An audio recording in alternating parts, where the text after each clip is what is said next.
Ok, bien. Vamos entonces a seguir avanzando. Antes que me olvide, ahorita mismo se lo voy a enviar el documento al WhatsApp.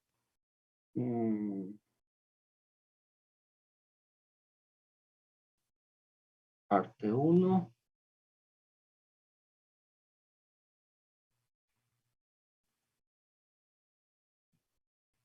Todo lo que hemos avanzado y lo que vamos a avanzar hasta ahora se lo voy a enviar al grupo de WhatsApp, ¿ya? A ver, termo, documento.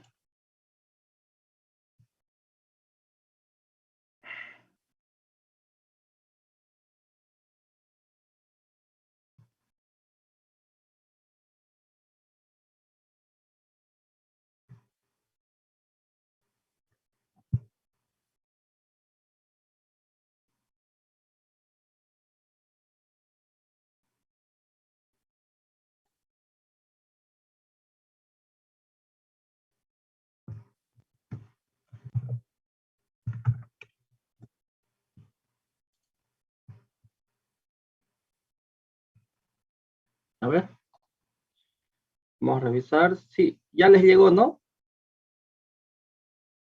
Sí. Ok.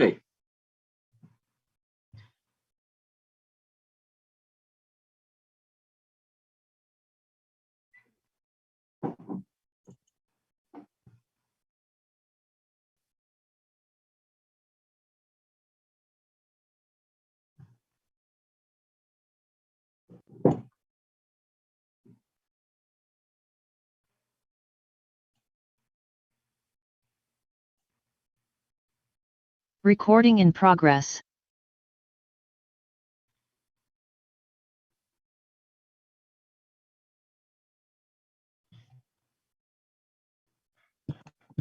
Muy bien. A ver. ¿Dónde quedamos?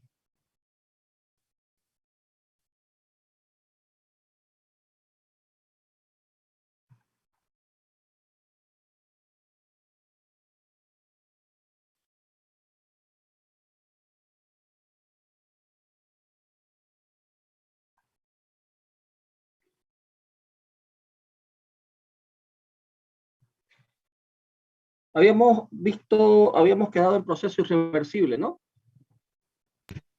Sí, ingeniero. Ok, gracias. Bien, vamos a aumentar un poco esto de tamaño.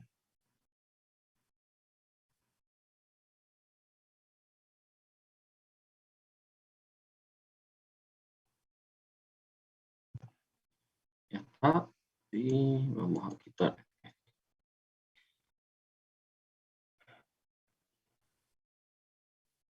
Bien. Ley 0 de la termodinámica.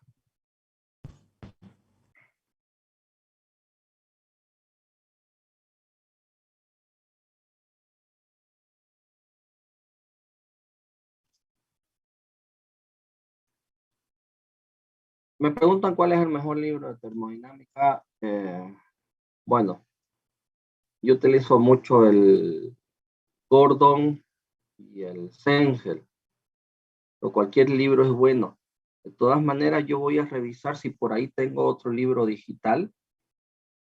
Se los voy a enviar también. ¿Sí?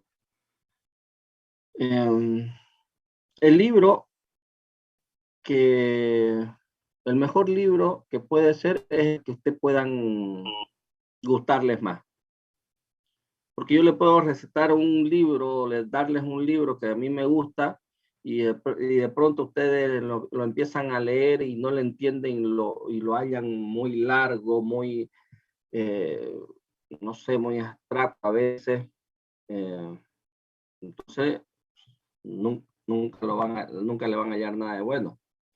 Entonces, véanlo, vayan leyéndolo el libro de Sengel, ese que les he pasado porque el otro no lo tengo, el gordo no lo tengo. En digital no lo tengo para poder pasárselo también. Vayan leyéndolo y van a ver que un libro que es bien sencillo, directo y bueno, y tiene buenos ejercicios bonitos y buenas ilustraciones. ¿Ok? Vayan tirándole una leidita y van a ver cómo le van a entender. De Ingeniero, todas maneras, ¿sí? perdón, las tablas de termodinámica tenemos que comprarlas en Servimax. Sí, porque la vamos a necesitar para que ustedes puedan, no se olviden que el examen es presencial y la van a necesitar las tablas. Entonces, es bueno que la compren ya para que ustedes se vayan familiarizando con las tablas. Es decir, el momento que vayamos resolviendo los ejercicios, ustedes utilicen esa tabla. ¿Ya? Y la idea de que aprendan a utilizar las tablas es de que ustedes me den los datos. Yo no los voy a conseguir. Yo les voy a pedir, bueno, vayan a tabla y saquen esto. Entonces ustedes van a ir a tabla y buscar. Es la mejor manera de hacerlos practicar. Porque si yo agarro, usted nunca se compra la tabla, y yo agarro, mire, esta es la tabla, se va, faltando un día del examen, va y se compra las tablas, y cuando acuerda, uy, había sido 20 hojas, y ahora, ¿cómo utilizo esta tabla? Entonces, es bueno, uno, de que vayan utilizando la calculadora que van a utilizar para el examen. Aquí pueden utilizar, no, yo no voy a sacar el cálculo, que lo saquen mis compañeros. El día del examen me prestan una calculadora, me prestan una calculadora y después no sé usarla, ¿sí? Al menos las científicas varían unas que otras. A veces están en otro modo, en modo de radianes, en modo de y todo eso. No nos damos cuenta y nos empieza a sacar otros resultados. ¿Sí? Entonces, empiecen a utilizar su propia calculadora. Su propia calculadora, a utilizar las tablas con las que van a entrar al examen para que se vayan familiarizando y no les esté costando para ese día. ¿Ok?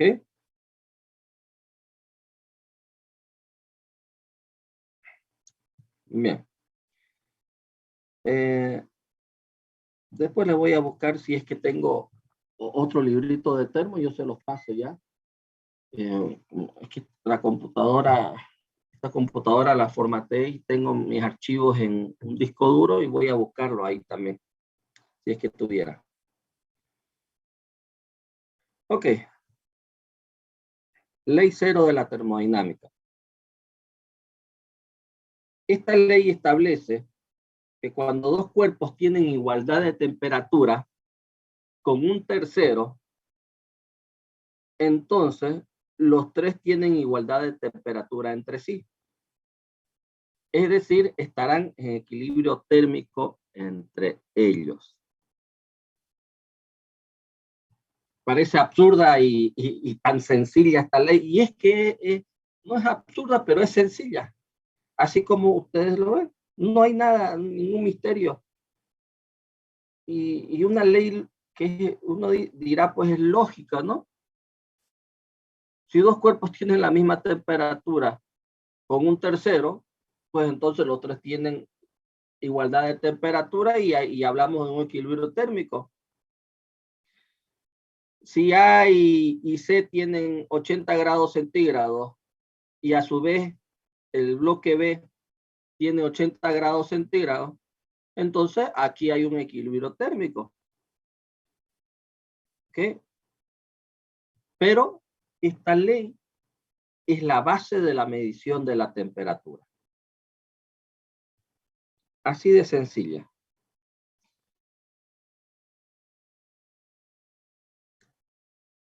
Vamos a repasar ya brevemente algunos conceptos que hemos aprendido en química, química de colegio, química 100 en la universidad, pero que nos va a servir, voy a hacerles recuerdo porque nos va a servir para tener recordar todas las propiedades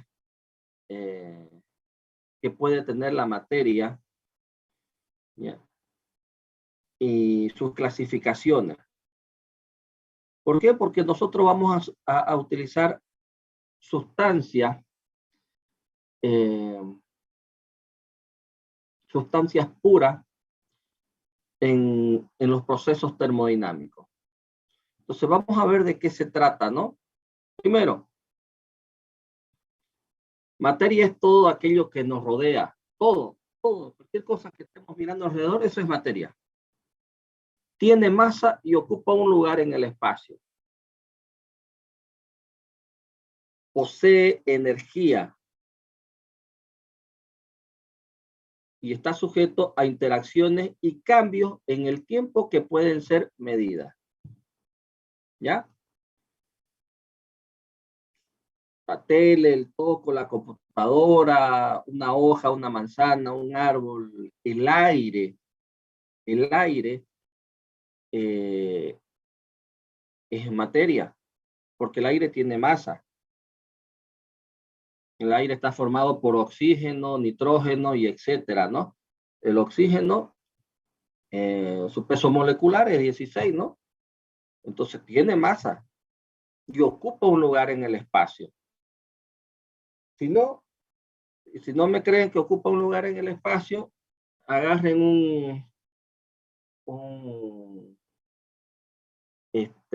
un globo, inflenlo, o una llanta, inflen y métanle aire, y van a ver si que cuando quieran meter más aire, a ver si no va a reventar. ¿No es cierto? Entonces, tiene masa y ocupa un lugar en el espacio. ¿Cuál puede ser la no materia? Los pensamientos, un sentimiento, etcétera. No vamos a entrar mucho en detalle, ¿no? ¿Cuáles son sus propiedades físicas de la materia? Perdón, propiedades de la materia, que pueden ser físicas, y tiene propiedades físicas y tiene propiedades químicas la materia. Y obviamente solamente hice un resumen para poderlos mencionar, porque solamente se trata de recordar. Una de las principales características físicas de la materia son todas esas características que se pueden observar, medir y pesar, ¿no? Hablamos, una propiedad física de la materia es la masa, que es la cantidad de materia que hay, que puede ser medida en kilogramos, en libras, etcétera. Luego está el volumen, que es el espacio ocupado por la materia. Litros, metros cúbicos, centímetros cúbicos, etcétera. Otra propiedad física es la inercia. Es la capacidad que tiene la materia para mantenerse en reposo o en movimiento, ¿no? Fíjense que aquí vamos a una de las características, características de la materia que vamos a tomar muy en cuenta en termodinámica es la masa, volumen y la compresibilidad, que es la capacidad de la materia para reducir su volumen al ser sometida a una presión. Mucho vamos a hablar de eso, ¿sí? Y vimos en ejemplos anteriores el tema del pistón, ¿no? Con el cilindro y émbolo, cuando le poníamos peso, se iba aumentando la presión y el émbolo se iba comprimiendo y iba bajando de volumen, ¿sí? Y eso es la capacidad, ¿no? De la materia de reducir su volumen cuando es sometida a una presión. Elasticidad es la propiedad de la materia para volver a su estado original después de haber sido comprimido. A veces un resorte, ¿no? Lo comprimimos y después lo soltamos y él vuelve otra vez a su posición original, a su estado original, ¿no? Punto de ebullición. Punto de ebullición. Permítame un minuto, por favor.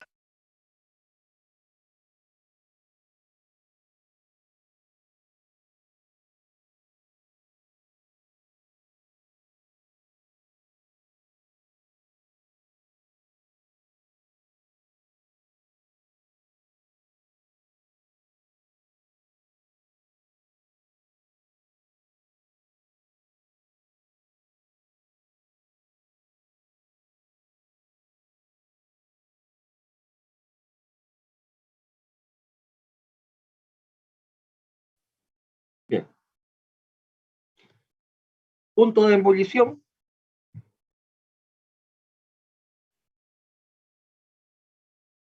Perdón. Divisibilidad. Eso me salté. Es la propiedad de la materia para ser dividida en nuevas partes. Punto de ebullición es la temperatura a la cual la materia empieza a hervir, ¿no? El punto de ebullición lo vamos a ver cuando veamos presión y temperatura de saturación. Lo vamos a ver más adelante. Y el punto de congelamiento, pues es la temperatura a la cual la materia se solidifica, ¿no?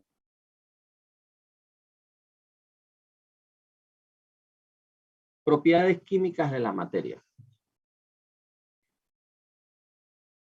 Son las características que adopta la materia una vez que ha pasado por reacciones químicas y a las cuales estas reacciones hacen modificar sus propiedades originales, como la reactividad, estabilidad química, calor de combustión, el potencial de hidrogeniones, que es el pH, y la radiactividad.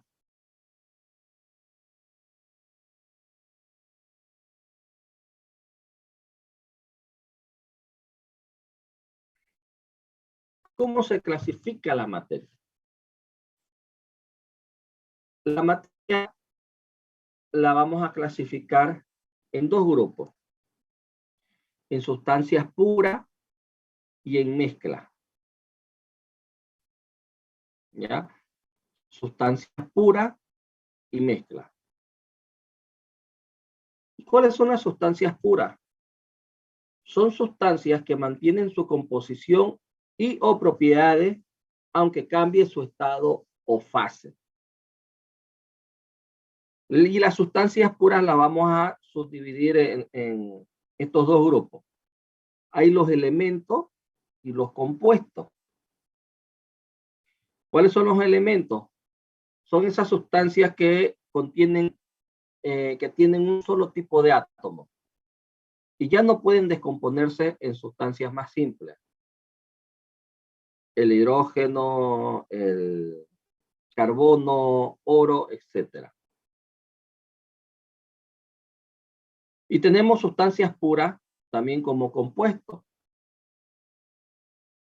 Son aquellas sustancias que contienen dos o más elementos y se pueden descomponer mediante procesos químicos. Por ejemplo, el agua. ¿Ya? ¿Qué es lo interesante acá? Fíjense bien. Más adelante vamos a hacer hincapié a la sustancia pura.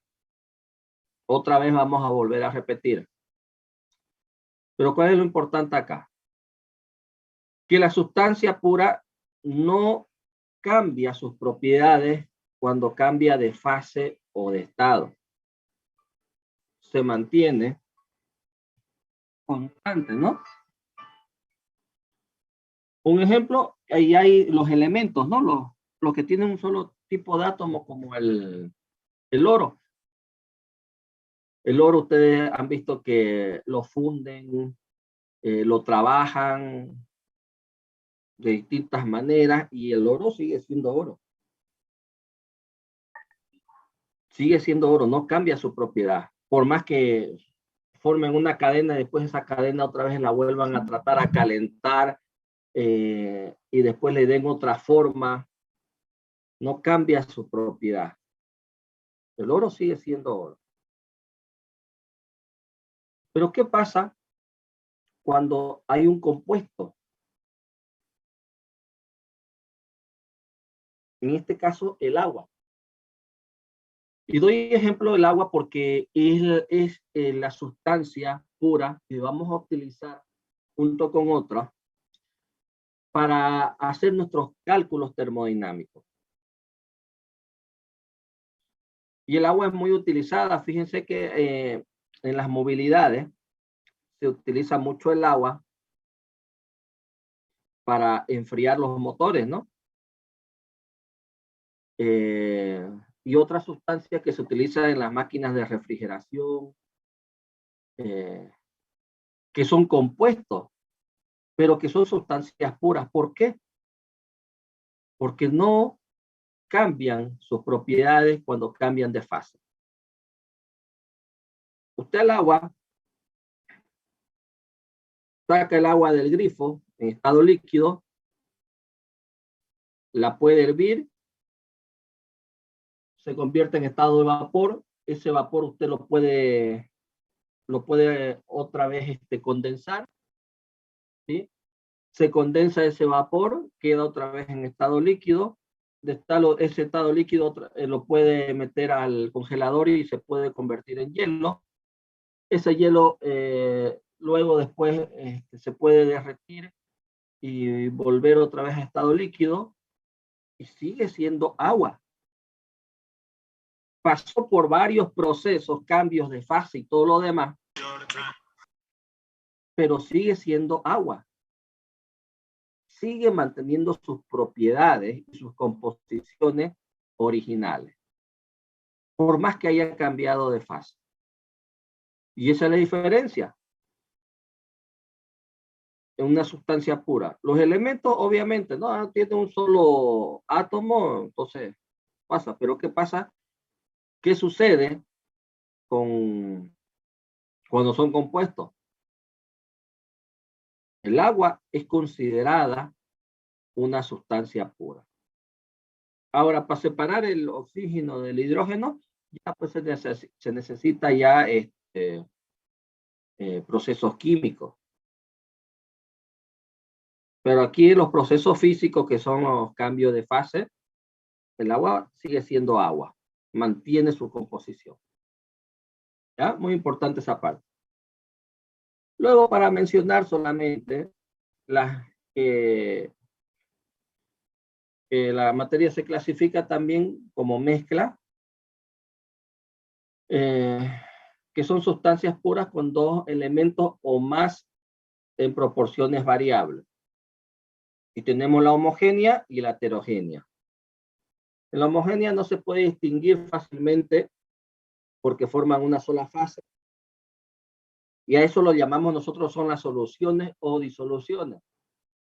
Ejemplo, el agua con alcohol es una mezcla homogénea. El alcohol que estamos ocupando para desinfectar está al 70%. Sabemos que tiene 70% de alcohol y el 30% de agua. No está al 100%. Eso es una mezcla homogénea, una solución. Y no, fíjense que no la podemos distinguir, ¿no es cierto? No se puede distinguir. Y bueno, y hay otros tipos de mezcla que no la vamos a mencionar, pero ¿por qué no son necesarias? Por ejemplo, mezclar hay mezcla de esta es una solución líquido-líquido. Hay soluciones masa líquido, es decir, masa volumen, como por ejemplo preparar un Nescafé con agua, sólido con líquido, mezcla una mezcla homogénea que también está el gas con líquido y que también puede ser con sólido. El gas con líquido, por ejemplo, es una soda, una Coca-Cola. Hay gas contenido en líquido. Otro que está de moda ahorita por el tema de la pandemia es el dióxido de cloro, que es gas contenido en líquido. Después nosotros en la industria de plástico, nosotros introducíamos, bueno, en forma líquida, ¿sí? Esa es una combinación líquida sólida, pero era gas licuado. Y las mezclas heterogéneas, sus componentes se pueden distinguir fácilmente, ¿no? Porque forman más de una fase. Por ejemplo, una ensalada de verduras, una ensalada de fruta, hay una mezcla de todo, ¿no? Una mezcla arena con cemento, etcétera, ¿no? Bien. Estados o fases de la materia. Tenemos el sólido, el líquido y el vapor o gas. Aquí hay un cuarto estado que es el plasmático, el estado plasmático, el estado de plasma. Eso se da a muy alta temperatura, como por ejemplo en las estrellas o como la conocemos nuestra estrella, que es el Sol.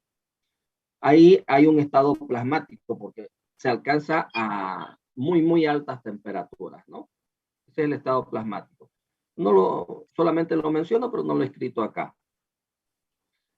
Sí, pero hay conocemos el sólido, donde las fuerzas de atracción de sus partículas son muy fuertes. Como vemos aquí en esta figurita, voy a aprovechar esta figura. Fíjense, sus partículas, sus fuerzas de atracción son muy fuertes, por eso están unidas.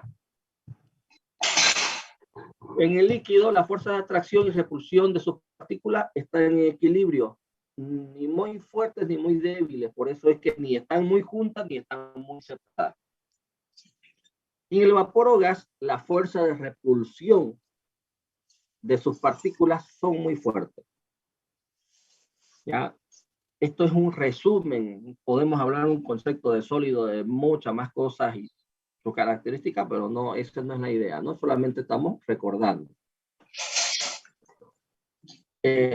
Por eso es que, fíjense, como el vapor o gas, y esto es muy importante, que ustedes sepan, ¿no? Que siempre, que las fuerzas de repulsión de sus partículas son muy fuertes. Por eso es que cuando calentamos una sustancia, esta fuerza de repulsión empieza a ser cada vez más fuerte y por eso tiende a separar, cada vez más a separarse lo más que pueda, ocupar más espacio, separarse unas de otras porque esa fuerza de repulsión cada vez va siendo más y más fuerte. ¿Sí? No quieren estar juntas ellas, para nada. Y es por eso que si calentamos este recipiente con gas, con seguridad que empezarían a empujar este corcho y lo harían volar, ¿no? Cambios de fase. Bueno, aquí, para no llenar con mucha...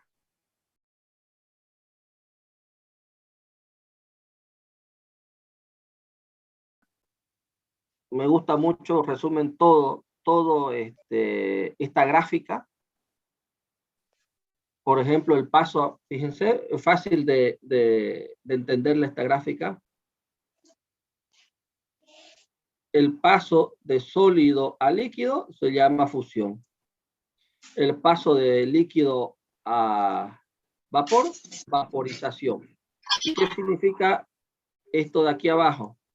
Que existen dos tipos de vaporización. La evaporación y la ebullición. Denme un minuto, vamos a silenciar al compañero.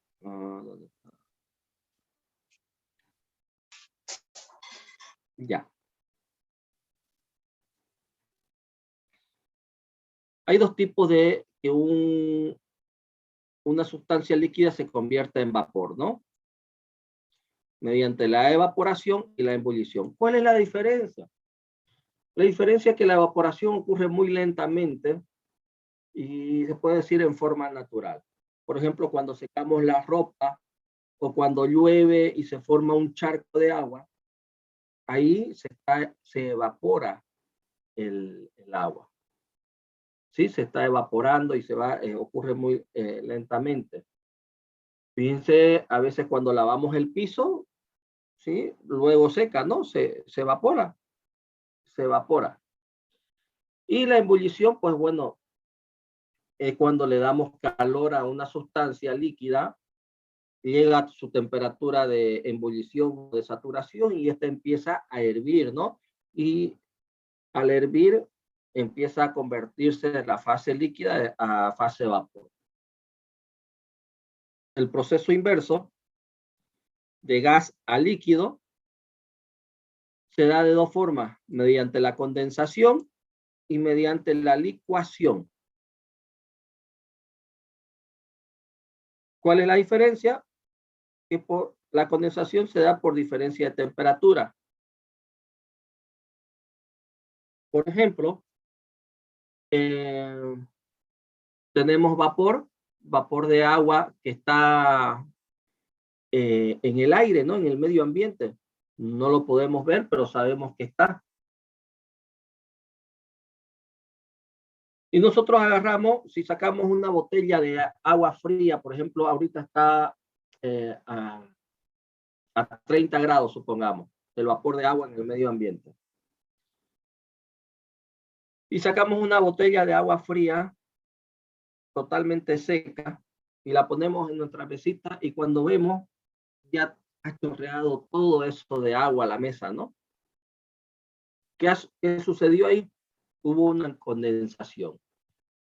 El aire el aire húmedo que contiene aire seco más vapor de agua, chocó con las paredes de la botella y como la botella estaba a 5 a 7 grados y el aire y el vapor de agua que está en el aire está a 30, se chocó con esas paredes frías y empezó a condensarse. Se da por cambio de temperatura. Cuando nos duchamos con agua caliente, sale el vapor de la ducha y va y choca con las paredes frías, ¿no? Y empezamos a ver que se condensa, A veces el espejo del baño está muy lejos de la ducha, no hay cómo le salpique agua, pero le llega el vapor y cuando vemos, luego empieza a caer en gotas, ¿no? Eso es condensación. Fíjense, por diferencia de temperatura. En cambio, la licuación es cuando comprimimos. Eh, utilizamos la fuerza, la presión y empezamos a comprimir y se forma líquido. Por eso es que la garrafa de gas se llama GLP, gas licuado de petróleo. ¿Por qué? Porque ese gas está ejercida una presión en esa garrafita, en ese pequeño volumen, meten gas y como va entrando más presión, se va licuando y hasta que se forma en estado líquido. ¿Cómo podemos ver el gas en estado líquido? Agarremos un encendedor y ahí lo vamos a ver. Ahí está el gas en estado líquido. Ahí está, se formó por proceso de licuación. Y el proceso de líquido a sólido, pues se llama solidificación. Y hay un paso de sólido a gas, es la sublimación progresiva, que puede ser el hielo seco, y la nafta, ¿no? La naftalina, es unas bolitas que le ponen algunos creo que para para espantar o para que no se acerquen tutupis, creo, algo por ahí. La verdad que, pero esas bolitas lo ponen en la ropa, he visto. Yo no utilizo eso, la verdad, pero sé que huele, cuando huele una ropa, tiene un olor raro, es que le han puesto esas bolitas y bueno, pasa directamente del sólido al estado gaseoso. ¿Okay? Entonces, esta gráfica resume todos los cambios de fases o estados.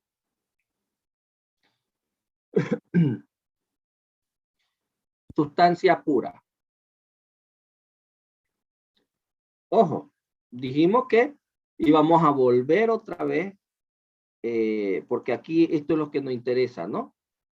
La sustancia pura. Dijimos que lo íbamos a volver a mencionar. ¿Por qué? Porque la sustancia que vamos a utilizar nosotros para nuestros cálculos termodinámicos va a ser justamente esto, sustancias puras, como el agua, como el aire, ¿sí? Lo vamos a utilizar en nuestro proceso termodinámico. Y repitiendo, que lo que es una sustancia pura es aquella que tiene una composición química homogénea e invariable. ¿Sí?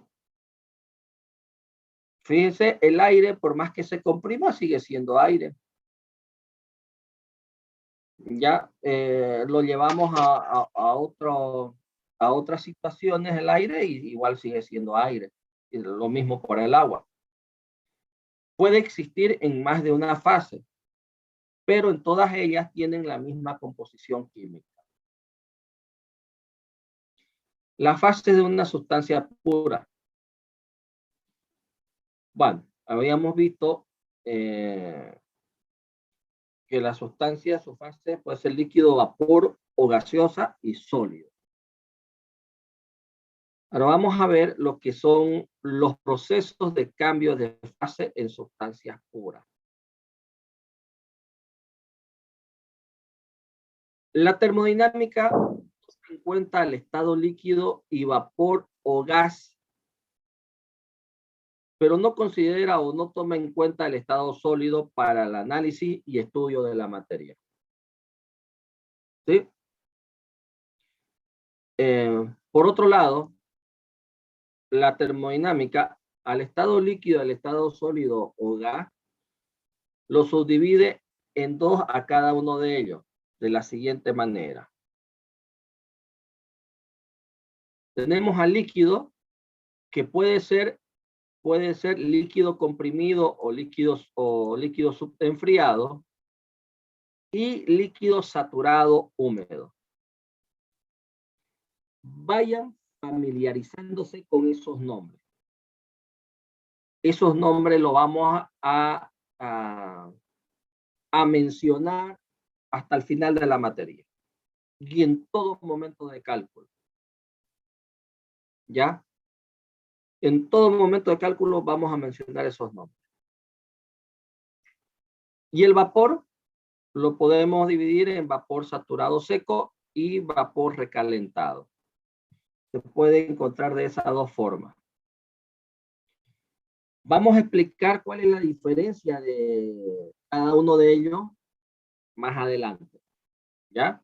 Vamos conociéndolo. Antes de hablar, sí, de esta fase, de estos estados en los que se encuentra el líquido y el vapor, vamos a ver algunas definiciones que necesitamos saber. Temperatura de saturación. Otra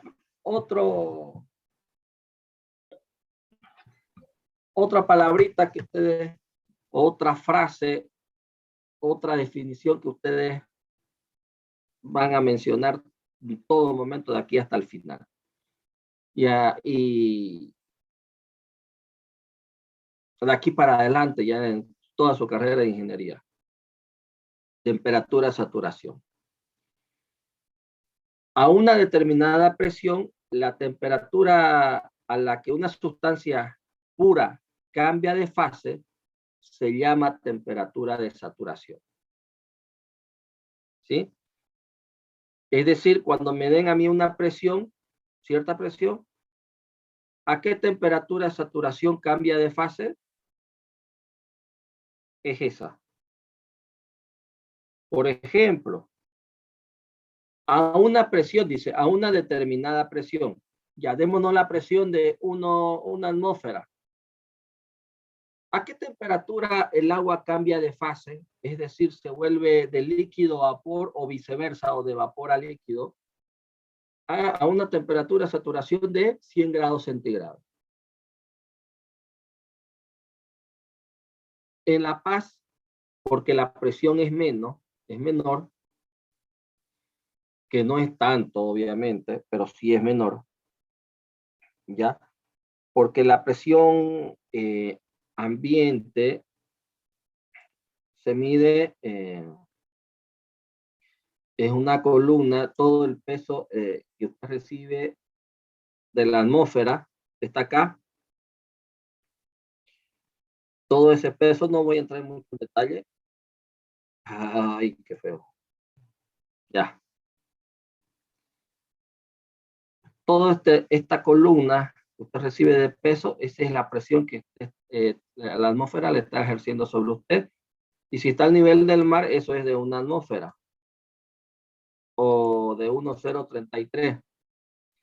Pero si usted sube allá a la altura,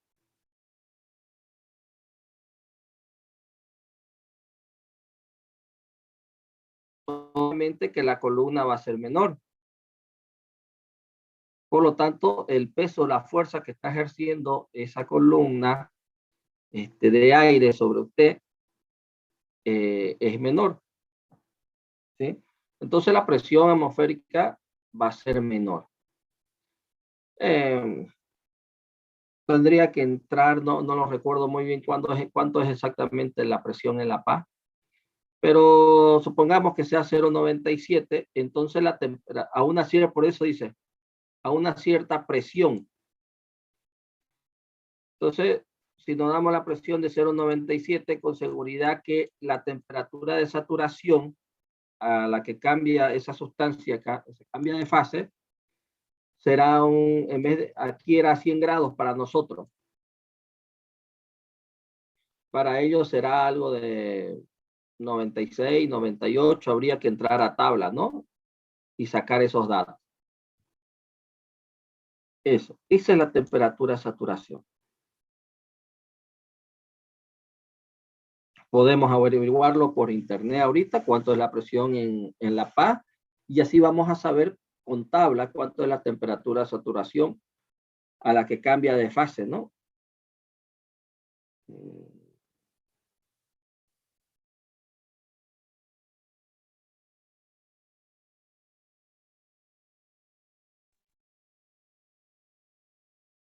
¿Cuál es la presión de saturación?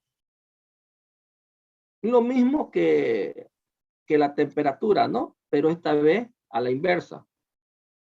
A una temperatura determinada, la presión a la que una sustancia pura cambia de fase se llama presión de saturación. Aquí hay un error que lo voy a corregir y como ya se lo envié a ustedes, lo corrigen ustedes, por favor.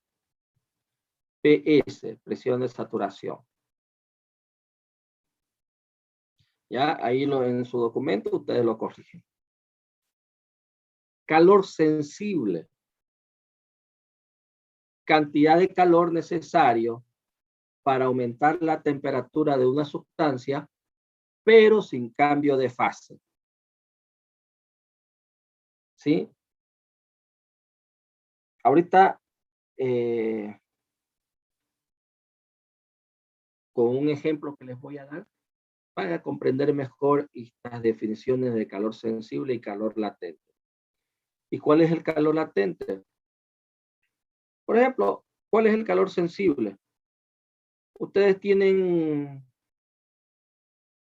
ahorita pongámonos, vamos a prepararnos una tacita de té.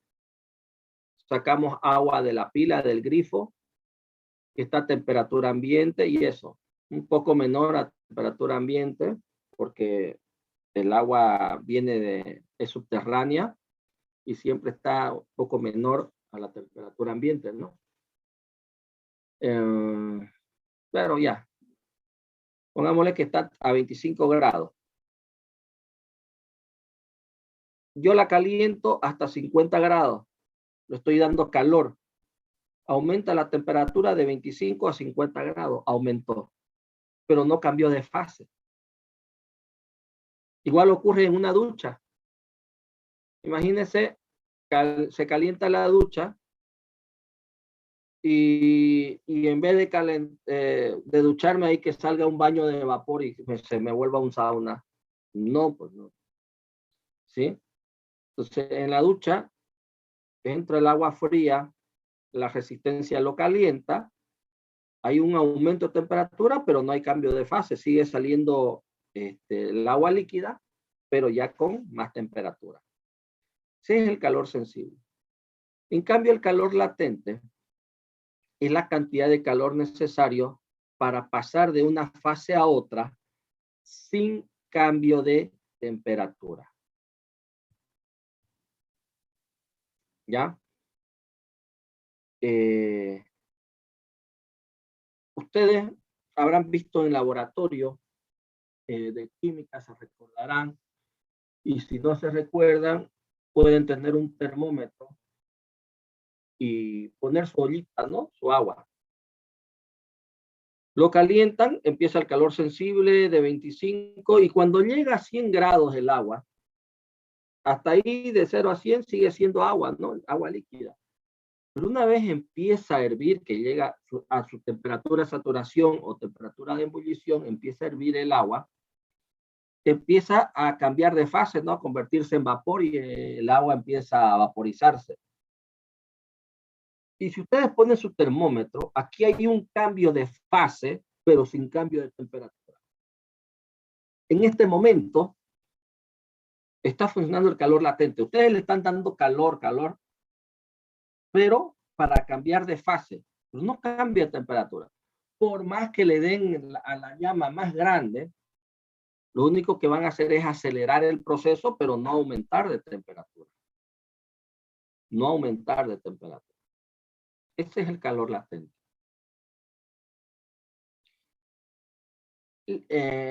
Ok.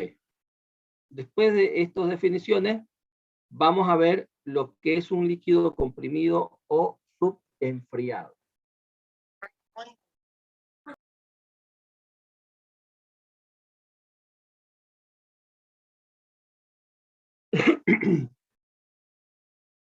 Líquido subenfriado. Es cuando la sustancia se encuentra a una temperatura menor que la temperatura de saturación a una determinada presión.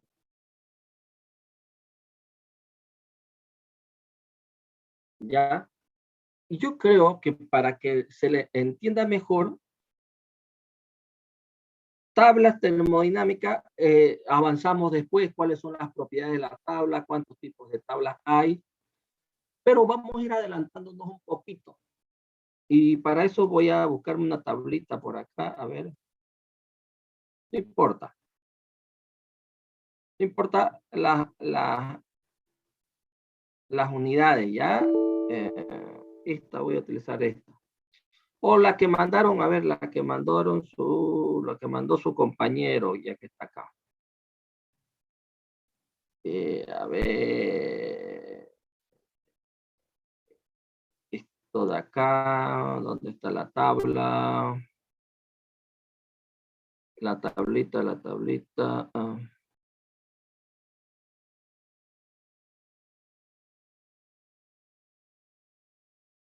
Formulario, tabla de propiedades.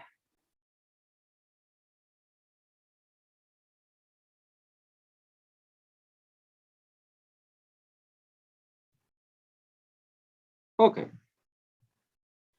Vamos a adelantarnos algo con el tema de las tablas. ¿Ya? Hay dos tipos de tablas, de saturación, de agua saturado, de saturación y de vapor recalentado. ¿Ya? Después lo vamos a ver a detalle. Entonces, fíjense lo que dice acá. Es cuando la sustancia se encuentra a una temperatura menor que la temperatura de saturación. A esto lo llamamos líquido subenfriado. Simbólicamente, ¿cómo se expresa eso? Si la temperatura 1 es menor que la de saturación, a una cierta presión, la sustancia se encuentra como líquido subenfriado. A ver, veamos. ¿Cómo sería en este caso? Vamos paso por paso. Voy a abrir una tablita de Excel. Caso 1, a ver. Caso 1.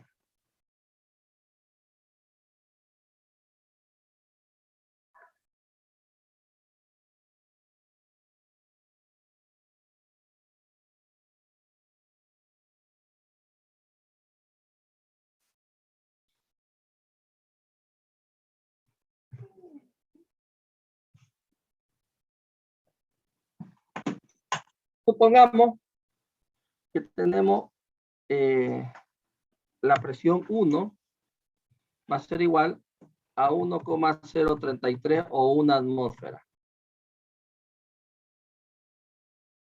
Estamos hablando de las condiciones a las que nos encontramos en este momento. Temperatura 1 va a ser igual, a ver, vamos a ver, voy a utilizar mi celular para ver a qué temperatura estamos. 27 grados centígrados. 27 grados centígrados. Muy bien. Yo agarro y voy a sacar un vaso de agua del grifo en este momento. Quiero saber cómo se encuentra esa agua, en qué estado y qué fase se encuentra en ese momento esa sustancia pura como es el agua. ¿Ven?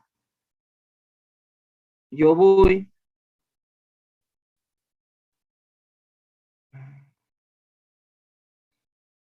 con la presión y saco lo que voy a llamar la temperatura de saturación. Es decir, a esta presión, ¿a qué temperatura se cambia de fase o qué temperatura hierve el agua? Eso es lo que significa esto. Con la presión 1, voy y saco de tabla la temperatura de saturación y hago esta comparación. Bien, vayámonos a tabla. ¿Dónde está? Busco la presión. Aquí está, ¿no? Presión absoluta. Ahora, por eso es que les envié ese video para que ustedes entiendan lo que es la presión absoluta, ¿no? Ingeniero, pero eso es la presión atmosférica, ¿no? Tomen en cuenta a qué se refiere la presión absoluta. Y aquí está. Fíjense, me voy con la presión a 1,033.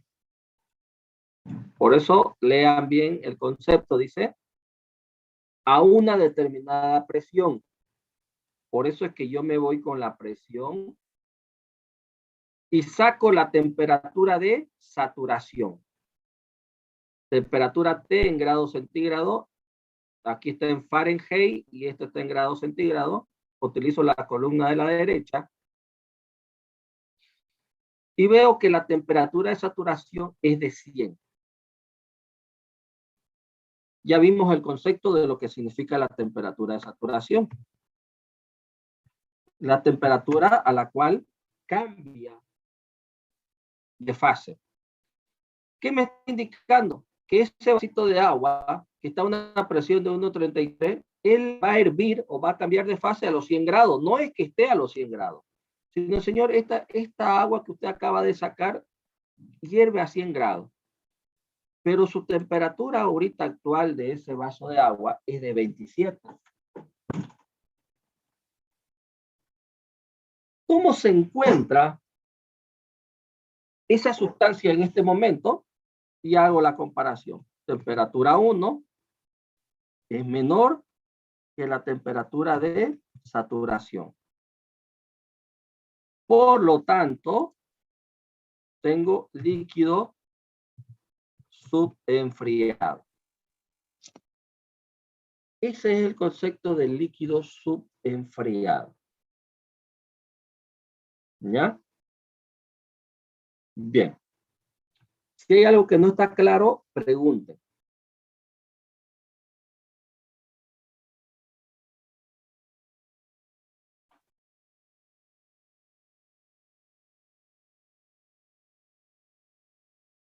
Eso es para que entiendan lo que es. Una pregunta. Sí, dígame. O sea, si estuviéramos a otra presión, ¿sería otra la de saturación? Sí, es lo que les mencionaba, por ejemplo, en La Paz. A ver, vamos a salir de duda. A ver, vamos a ver, vamos a ver si pillamos algo. ¿Cuánto es la presión atmosférica a 4.000 metros de lo que está el alto? 600 bares. Ya. O 462 miligramos de mercurio.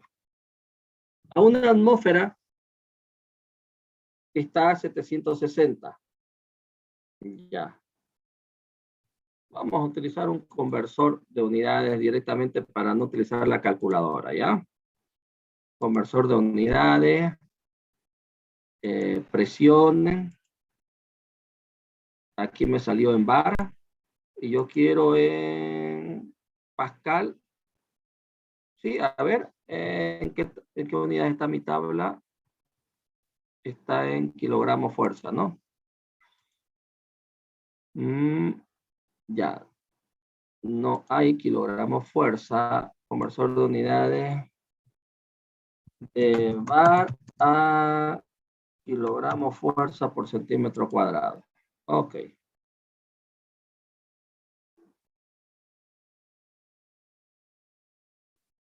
Bar y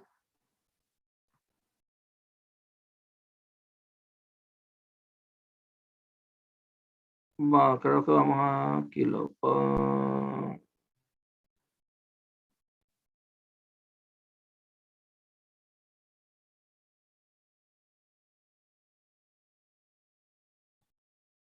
Ya. ¿En qué unidades me botaba? Aquí un ratito. A ver, a 4.000 metros está a 616 bares.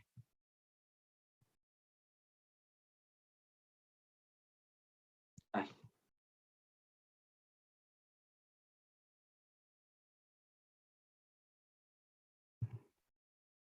$616 bares.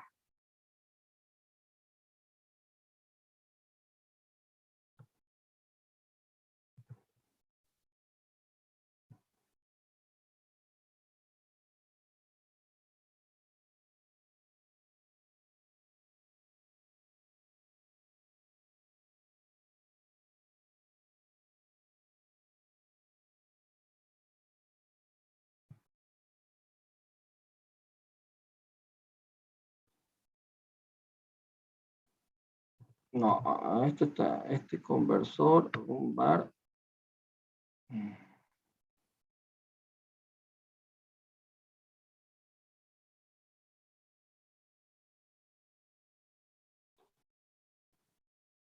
$616 bares. A ver, 1.033 equivale a 1,33 bares, 1.033 bares, 1.013 bares. ¿Será que está en pequeño?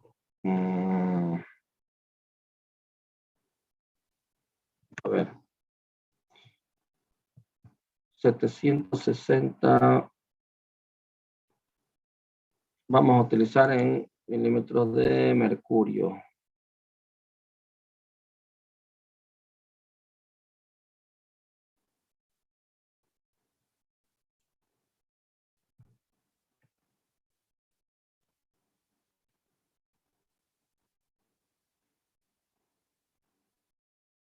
Ok, vamos a tener que hacerlo a mano. A ver, aquí hay 462. Ahorita lo vamos a sacar mejor a mano. 462 equivale, yo no creo que sea tan pequeña la presión atmosférica. ¿Será que es tanto?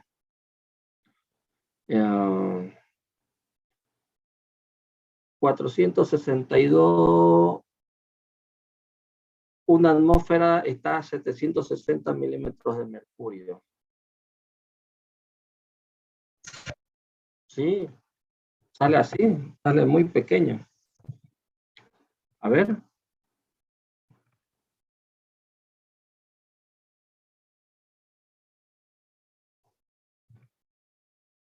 ¿Dónde están las tablitas?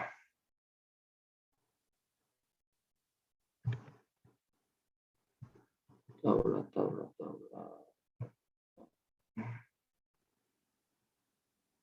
¿Qué la hice la tabla? Se salió la tabla. Creo que la saqué la tabla. Vamos a sacarla de nuevo. Aquí está. A 0,6. En teoría, lo que me sale a mí es que la presión a 4000 metros es de 0,6. ¿Sí?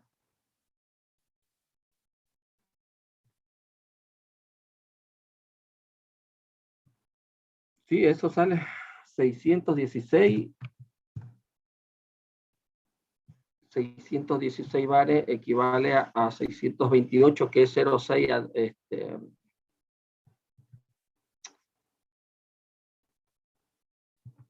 Es 0,6.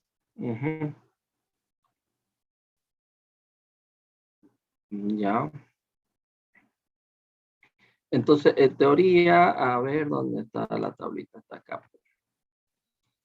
A una presión de 0,66 o 0,65, que es esta de acá, ¿ya? La temperatura de saturación sería 88 grados. 88 grados.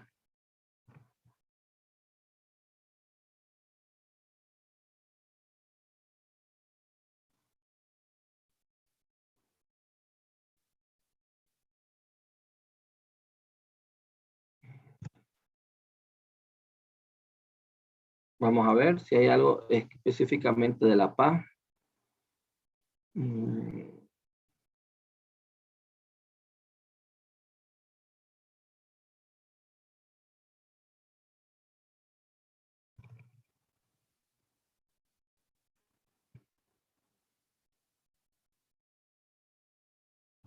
Presión atmosférica en la ciudad del Alto.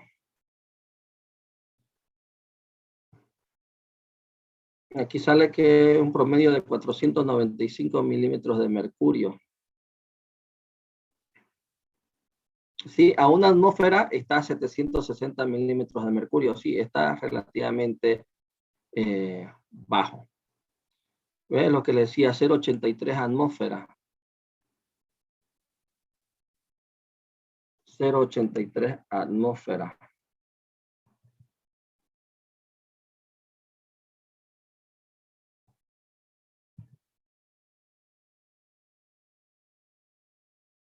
.83 atmósferas sería esta de acá, podríamos tomarla.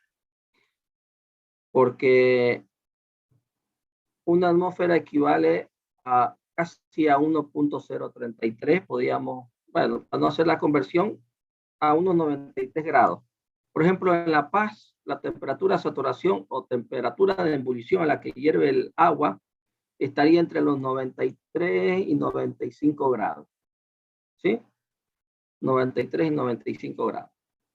Cambia, ¿no? Bien. Vamos,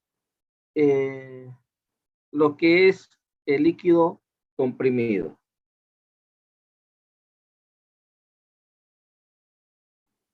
Lo vamos a representar con LC, líquido comprimido, y es cuando la sustancia se encuentra a una presión mayor que la presión de saturación, a una determinada temperatura. ¿Ya?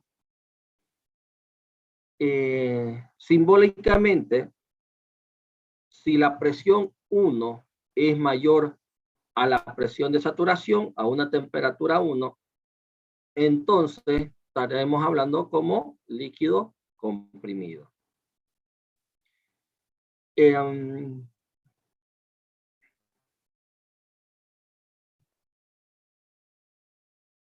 Vámonos al caso. El mismo. Tenemos agua, ya, a una presión de una atmósfera o 1.033 kilogramos fuerza por centímetro cuadrado y la temperatura es de 27 grados. Bien, dice acá que yo voy a ir, ¿dónde está? Con la temperatura a una determinada temperatura. Voy con la temperatura 1 a sacar la presión de saturación. En este caso voy con la temperatura 1. Me imagino que ya lo tienen anotado esto ustedes. Lo voy a borrar.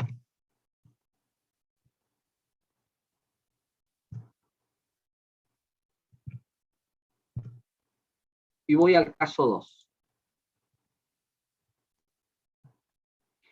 Y esta vez vamos a ir con la temperatura. Y sacamos presión de saturación. A 27 grados. Cualquiera tablita puede dar, aquí hay de 27. Acá. Entonces la presión de saturación a 27 grados es de 0.03. 0.035.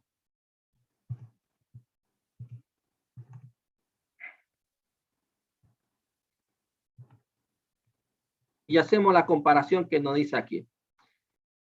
Si P1 es mayor que PS, en este caso, P1 es mayor que PS, entonces, como P1 es mayor que PS, que la presión de saturación, tenemos líquido comprimido. Y aquí la pregunta, ¿no? Aunque no me la hagan. Ingeniero, entonces lo que tomamos es líquido comprimido. ¿Eso es lo que tomamos? Líquido comprimido. O líquido subenfriado. Porque de frío yo no siento nada. No estamos hablando, estamos haciendo una comparación. Fíjense, cuando llamamos líquido subenfriado, estamos haciendo una comparación con la temperatura de saturación. Y obviamente que está más frío que la temperatura de saturación. Y es líquido subenfriado. Y también, o líquido comprimido. ¿Y por qué líquido comprimido? Porque cuando hablamos de una de las propiedades de la materia, hablamos de las propiedades físicas, hablamos de la compresibilidad de la materia. Y el líquido, una de esas propiedades es que es prácticamente incompresible. Prácticamente incompresible. ¿Cómo es eso? ustedes me dirán que si pueden comprimir al líquido. Entonces no se puede comprimir al líquido, es prácticamente incompresible. Una forma de demostrar que un líquido es prácticamente incompresible y que es lo mismo, agarren una jeringa, quítenle obviamente la aguja. Primero, cárguenla con aire. Que chupe aire, vayan hasta el final, porque ese es el típico cilindro y émbolo, ¿no? Porque la jeringa es un émbolo que está cerrado, ya no pasa nada, no pasa ni aire. Y la jeringa, el tubo viene a ser el cilindro.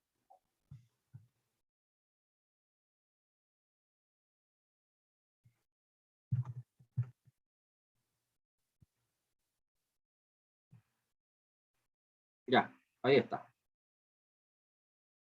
Entonces, a esta, sáquenle la aguja que chupe aire. Y obviamente ya sin aguja, ustedes con un dedo tapen el orificio de salida. Y al principio, como usted, esto chupó aire, succionó aire y quedó, digamos, hasta 10 ml. Y vean hasta dónde lo pueden comprimir el aire. Va a llegar 9, 8, 7, dependiendo de la fuerza que ustedes tengan. Ese aire va a estar comprimido, ¿no es cierto? ¿Sí? Pueden verificar y comprimir aire. Bien. Vieron y demostraron que el gas, el vapor, el gas, se puede comprimir. Ahora veamos y demuéstrenme que el líquido se puede o no se puede comprimir. Agarren la misma jeringa, succionen agua hasta 10 ml. Ojo, ¿no? Que no quede ni una gotita de aire porque ahí ya me la charlan, ¿no? Porque si queda aire, obviamente lo que se va a comprimir es ese poquito de aire que hay. Que no haya nada de aire, que esté totalmente líquido. Y apliquen la misma fuerza y van a ver hasta dónde lo pueden mover. Y van a ver que no van a poder, prácticamente incompresible. Ese líquido, ya como estaba antes, estaba sin presión, ¿no? A una presión de una atmósfera. Pero luego de que ustedes la apretaron, subió esa presión porque se comprimió, lo están haciendo fuerza. Es un líquido comprimido con mayor presión, pero que es exactamente